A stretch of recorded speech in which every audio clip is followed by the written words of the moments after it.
I guess everyone has been in a toxic relationship. So let's start with what this type of relationship actually means. A toxic relationship is when you don't feel equal or you feel worse when you are with another person. They often treat you badly, usually emotionally and sometimes in extreme cases even physically. The fact is, many people don't even realize they are in this kind of relationship, and when they finally do, they are often afraid to leave, because they don't know what their life will look like without that person. I think the most toxic relationship I ever had was with a girl from my village. It all started a few years ago when Snapchat was the most popular mobile app among teenagers. My friend created a group that connected people from nearby villages. I remember adding her because she was active in that group. One day, when I was hanging out with my friends, I sent a snap to my Snapchat friends. A few minutes later, I noticed that she texted me. It turned out that our conversation was really deep.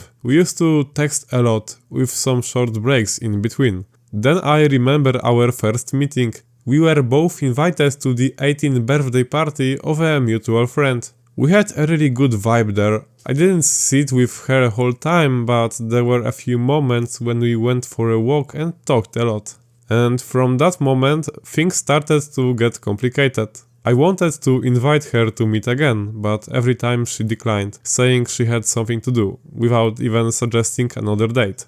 After a few tries, I decided to give up, but then, out of nowhere, she started texting me first again. I thought maybe she was giving me a chance. As you could probably guess, the cycle repeated itself. I would try, she would ignore me, I would give up, and then she would text me again. To be honest, I still don't know what she wanted to achieve. One day we just stopped talking and that was the end of it.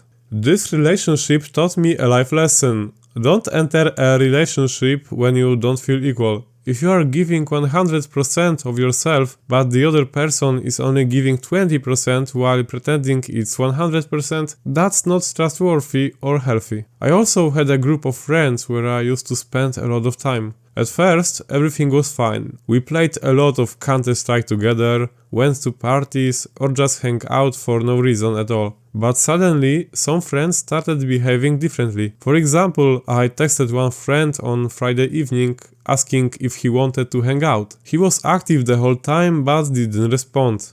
The next day he replied, "Sorry, I was busy, maybe another time." But it turned out he had been hanging out with other friends from the same group without telling me or the rest of us. Eventually, one group became two. Later, there was an event in our village where we all met again.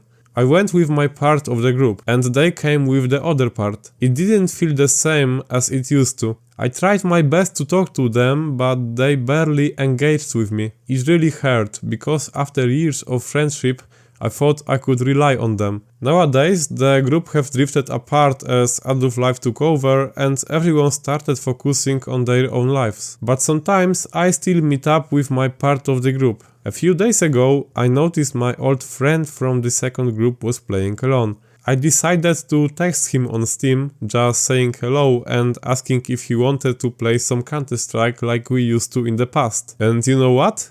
No response. The life lesson is simple. People are like mountains. You can't change them if they don't want to change. Time will show who is true friend and who isn't. My advice is this. If you realize you are in a toxic relationship, there's no point in staying all the time without any changes. First, you should try talking to your friend, but not in an obvious blaming way, like "you are a bad friend because you ignore me." The best approach is to share your feelings first, without blaming. For example, "You know what? I don't feel comfortable around you anymore. I feel worse. Can we fix that?" But in many cases, people won't change, and if that happens, the best option is not to be afraid of quitting the relationship. Trust me, it's better to be alone than to stay in a toxic relationship, where you constantly feel worse and it affects your mental health. So that's all for today. Feel free to share your thoughts in the comments, I would love to discuss them with you. Thanks so much for watching and see you in the next video. See ya!